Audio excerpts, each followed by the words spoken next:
There's a long history of the left and the Labour Party being against the EC, and there are small splits. I don't think Europe exercises us quite as much as it does the Conservatives on this issue. And I know for myself it's an important issue. I want to see a Europe that reformed Europe, a democratic Europe, a social Europe. But in the sense of that there are some in our party who see this as a free market kind of mission. Then I understand why they have those concerns. Do I want to stay in Europe? Yes, but a reformed Europe. And I think that's probably where the vast majority of the people in my party sit at the moment. So, can I say, what I think you're hearing there is UKIP preparing the ground, the narrative.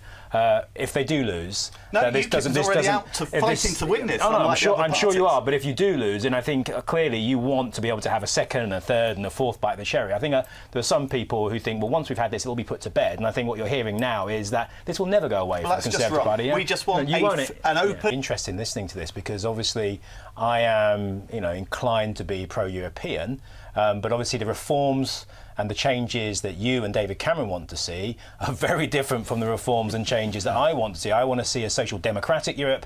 I don't want to see a Europe that provides things like produces things like TTIP, the Transatlantic Trade and Investment Partnership. I think these are rotten. I think they are part of an organisation which has a limited democracy, if any. And the deal that he comes back with, it could be that he comes back with a deal where I think actually this is going to turn Europe into something I want no part of. I think it was really important that Jeremy was on the ballot, and obviously as a very lucky MP with a nomination, I thought it was really important that the membership had an opportunity to look at the full range of political issues. Do you think he's an election winner? I think this is very clear here.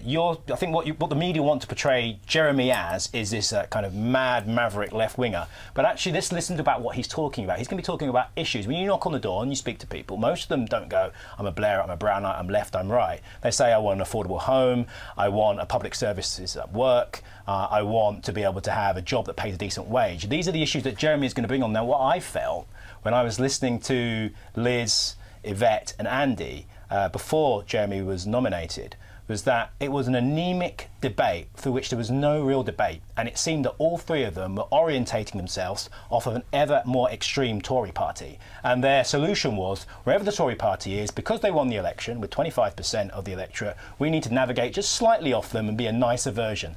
That is not what the Labour Party is about, and Jeremy now, I think, has made this debate, this discussion, whoever wins. And Jeremy is the underdog, but whoever wins now, I think, will be a stronger leader for that debate and that discussion. It'll be a far more frank discussion. I think that's going to make us a stronger party going into 2020. It's the mother of parliaments. It's a fantastic place. I want to see it last throughout the 21st century. You speak to staff and they'll say it is falling apart around our ears. The place is also infested with asbestos. Speaking to staff today about it as well. And, so there are things that need doing. I want to see it done cost effectively. I want to see it done efficiently. And I want to see it done properly. And one of the things I'd like to see is I'd like to see our parliament retain its rituals, but I'd also like to see it move into the 21st century. I mean, the amount of time we spend in the lobby. You look at the Scottish Parliament and they have electronic voting. There are benefits to kind of being in the lobby, but I think also we can move forward.